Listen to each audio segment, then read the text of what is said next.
Mike McCool here in the Royal Examiner studio, and with me today is Michelle Ross. Michelle is the new Executive Director of the Samuel Public Library. Welcome to Front Royal, Michelle. Thank you. I'm happy to be here. So Thanks I know you're not a local yokel. No, I came here from West Virginia, actually, so not too far off. Oh, I got to tell you a West Virginia joke. Okay. Now, on West Virginia license plates, it says "Almost Heaven." That's your motto of it. That's you it. know why yeah. they have that on there? Why is that? That's because it's right next to Virginia. Okay, now. So that's my best West Virginia. So you are in heaven. So you are in a great location. So what did you do in West Virginia?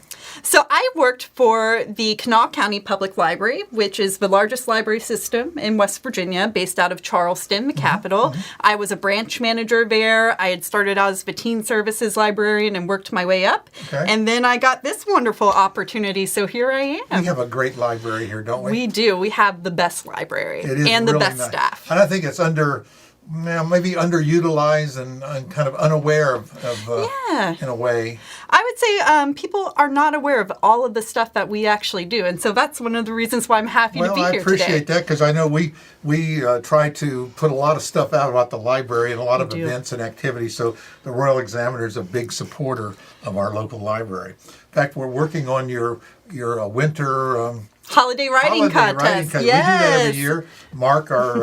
Mark Williams, our cameraman, happens to be here today. He's also the graphic artist that works on that, and he does a great job, doesn't he? He does. We published it as an ebook last year too, and that went over. The graphics turned up really well online. Well, that's great. Okay, so now you are the director, and one of the things the executive director does is raise money.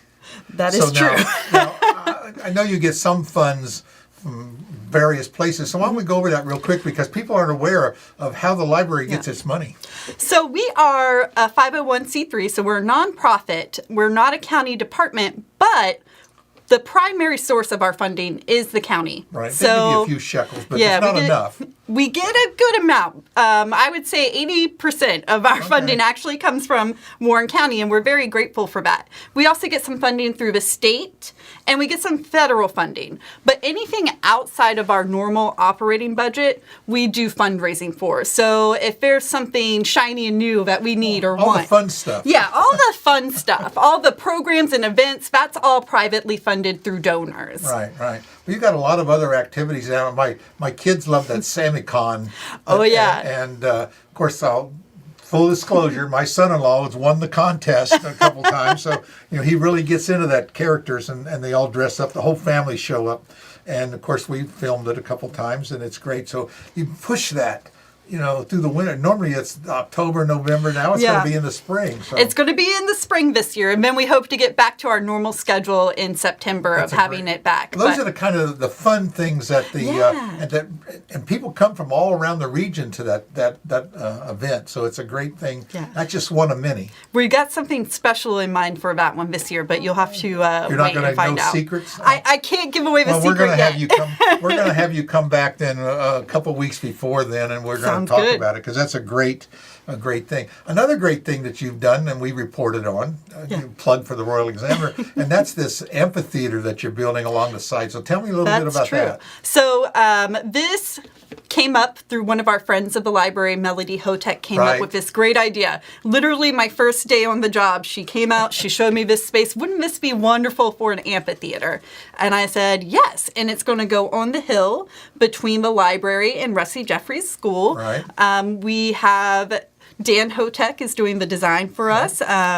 We have some private donors that plan to fund that, and we just had the Board of Supervisors vote on that at their last meeting to allow us to move forward because they lease the property to us and the schools lease the property to them. So it's been a little bit of a process getting all of the pins in place for that, but it looks like everything is moving forward smoothly. Well, they put on a dog and pony show over at the library. at the school board meeting from the library, and that was kind of interesting how that's going to sit there. It'd be and again, it can seat 400 people or something. Oh no, about 180 adults. 480 adults. Yeah. But, of course, you got the grassy area, but that is a couple hundred people will squeeze in there probably, and that's something we really don't have a place for in our community, and I think that'll be a great asset. Yes, and we envision all sorts of not just library events, but the schools being able to use it as an outdoor classroom, people being able to rent it like they do our meeting rooms. Sure. I mean, there would be a policy in place for that, which we're still working on. Of course, gotta have a policy. gotta have all of our bases covered. But we really envision it as being a community resource. Well, it's a great thing, and I think we're going to see more and more of those kind of things. Because you got all those meeting rooms there that people just don't know about. There's a place to do it, and we have limited supply of those type of things. So the library does draw and provides a lot of great benefits to our community. And this really surprised me, and we're going to talk about what you have there in your hand. You brought a prop. I brought a prop. This is a home test for COVID-19. This is, yes, it's an at-home antigen test, and we are offering these free of charge to anyone who wants one through the Virginia Department of Health. This is a statewide initiative, so we're not the only library doing this. In our area, it's us and Handley that are both distributing these. And yeah, you call us, pull into our curbside service spot, give us a call, we'll bring one out to you. Don't come in the library if you have symptoms or you've been exposed. But 15 minutes and you've got your test results. It's great, because I just wondered, like you say, the libraries are doing this. I guess the state has realized the libraries have a lot of influence in their communities. They do, and it's one place where anyone can be. You don't have to pay any money to be there. It's really just for everyone. So I'm going to hit you with something that you're not prepared for. Oh, great. and that is getting a library card. Yes. 14 forms of identification. Now, what is all this about? I mean, I can travel around the world with less ID than it takes to get you need kind of a pet peeve of mine. So that's you why need I'm a photo ID and proof of address. And that's it. That's all you need. I guess we want to, even though the address on your driver's license, that's not good enough? Sometimes people don't have the same address on their driver's license as they do for their actual mailing address. And so we do need to be able to contact people just in case, something goes missing. We need to remind you that your items are due. I know what it is. They want that $4 fine that you did for the... Oh, it's not $4. I know it. $40. Anyway, I just wanted to give you a hard time about how hard it was. We always say, so just get a library card. Well, that's good feedback. And we can use that type of feedback. We're doing a community survey right now. It's available online until December 31st. There's print surveys in the library too.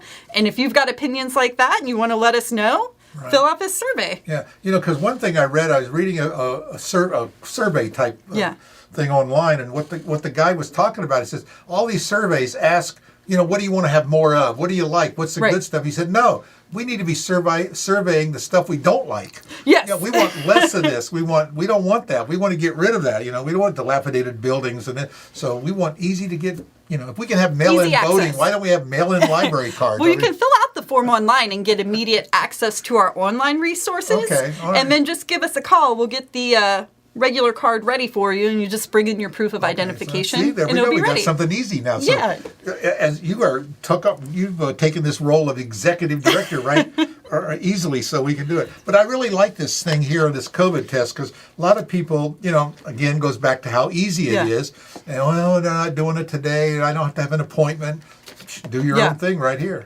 Right. And now it does require you to have an internet-connected device with a camera and a microphone. So your smartphone would work. And that's about 99% of the world. So, yes, most people have that. And if they don't have a reliable data connection, they can use the Wi-Fi in the library parking lot and just do it right there in their car.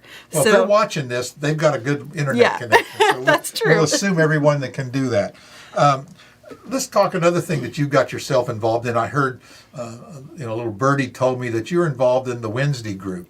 That's correct. How in the world did they get? Because normally it's a bunch of old men down there. That's everybody I know that's part of it is older than I am. So I'm just curious how they. Well, I was volunteering at the vaccination clinics back in February because the county was wonderful enough to get us included in Phase 1B so our staff could get vaccinated. And I wanted to pay back. And so I was helping out there and ran into Walt Mabe. And he... Oh, I can tell you why. Now I know why. He volunteered you. Yep, he recruited me. And so I've become really involved in the Wednesday group now. And Isn't it's that a been great great. group? It's like one of those groups that no one knows anything about, but they get That's a lot true. of stuff done in our community. So Yes. if anyone hears their name, just say thank you, because they are a great group of, we'll call them anonymous. They're mostly people that really don't want to know. I think you're going to be their front person, because everybody will know you, and you're going to represent the Wednesday group, so all them old guys can just kind of fade in the background. What do you think? I'll step up for it, sure. Well, Walt will hold you to that. He will, I know it. All right, so what else is going on we want to talk about? Because we can just go on and on and on, but, Well, I'm involved with the Wednesday group. We're working on an internship program right now. So that's TBD. Look forward to finding out more information on that. But I've also been working with the Front Royal Rotary Club and Parks and Rec on getting us a story walk installed. So you might have seen down at Easton Park some posts up in front of the dog park area. What those are going to be is on each one of those posts will be a frame. And each frame will have a page of a storybook on it. So as you walk down the trail, you read an entire storybook. And it's a great way for families to, one, improve literacy for their young children and have an activity to do together. And it helps for physical health, too. Right. So we're really excited about this. Yes, and make it fun. And if it is fun, kids will do it. Yes. And we're going to have a ribbon cutting for that on December 15th at 3:30. And then we're going to kick it off in January with a grand opening. And we're going to have some really fun take-home kits at the library, too, that tie into the story, which will be A Snowy Day by Jack Ezra Keats. There you go. Look at that. All sorts of great things going on at our local library. Well, Michelle, it's great meeting you. Nice to meet you, too. I know you've been hiding during our days that you're closed. You can't get in to see you, but you're back open. And are you at normal hours now? We're fully open. Okay. We've got in-person programs going on, too. Story times are back in person. We've got various in-person adult programs as well. Our meeting rooms are back open. There's everything is pretty much back to normal. Okay. Facial coverings are recommended but not required based on CDC guidelines. Okay.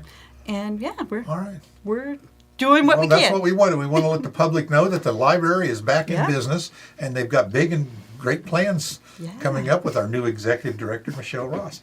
Well, Michelle, again, it was nice meeting you. Nice to meet you, we'll get you back now. Now that I know that you're not afraid to come into the studio. No, I'm not scared. We'll talk about these programs that are going on, and just keep the public aware of the great things that happens at the Samuel Public Library. Great. Well, thank you so much. Thanks again, Michelle. Thank you.